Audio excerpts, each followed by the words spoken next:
ඉතින් හැමෝටම සුබ සන්ධ්‍යාවක්. අද අපි කතා කරන්න යන්නේ මේ දවස්වල ට්‍රෙන්ඩින් වෙන වීඩියෝස් අපිටම කියලා හදාගන්න. මුලින්ම Play Store එකට ගිහින් සර්ච් කරන්න ඕනේ YouCut කියලා. එන ඇප් එක ඩවුන්ලෝඩ් කරගන්න ඕන. ඔයාලා මේක මේව කරගන්න CapCut ඕනි නෑ. YouCut එක ඩවුන්ලෝඩ් කරගන්න. MB 20 ගාණක් වගේ තමයි තියෙන්නේ. තම පොඩි ගාණක්.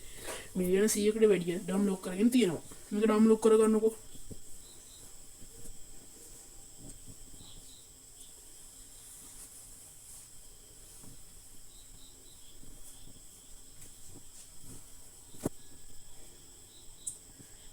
ඊට පස්සේ මේක ඩවුන්ලෝඩ් කරගෙන ඔයා මේක ඕපන් කරගන්න ඕන. ඕපන් කරගෙන මෙතන තියෙනවා මෙන්න මේ අයිකන් එක ටෙම්ප්ලේට් කියලා අයිකන් එක. එන්නේ අයිකන් එක උඩ මෙන්න තියෙනවා ට්‍රෙන්ඩින් වෙන ඒවා. ඉතින් ඔයා එක කැමති ආ ටච් කරලා යූස් කියන එක දෙන්න ඕන. කියන එක දීලා ඔයාගේ ෆොටෝ ටික දෙන්න ඕන. ඊට පස්සේ ලස්සන එකක් හැදිලා එනවා ඒගොල්ලෝ. අපිට හදන්න ඕනේ නැහැ. මේවට CapCut ඕනි නැහැ.